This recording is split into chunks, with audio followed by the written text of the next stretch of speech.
Ramona și Stelian de la Mireasa, sezonul 10, au spus cel mai hotărât da din viața lor în marea finală. Familia fostului concurent nu a dorit să participe la cununia civilă și se pare că relațiile între Ramona și părinții soțului ei ar fi în continuare tensionate.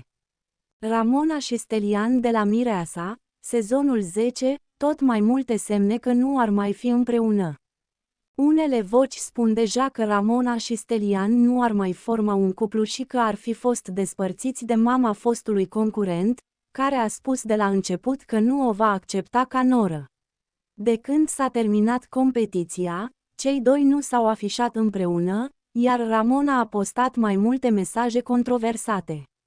Chiar dacă s-a zvonit că nu ar mai fi împreună și că familia lui s-ar fi opus relației, Ramona și Stelian ar forma, de fapt, un cuplu. Tess, fosta concurentă din sezonul 10, a povestit într-un live că a vorbit cu Ramona și a întrebat-o dacă mai este împreună cu Stelian, atunci când i-a spus că nu s-au despărțit. Chiar și așa, familia lui nu ar vrea să o cunoască pe Ramona nici după ce s-au căsătorit.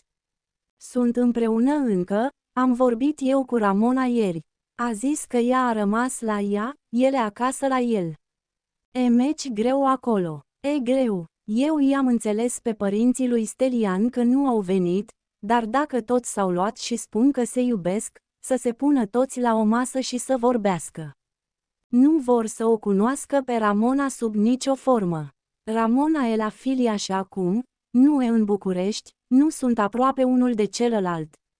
Și ele între Ciocan și Nicovală, Stelian, ei chiar se iubesc. Atâta timp cât nu știm ce e la ei în casă nu putem să ne dăm cu părerea.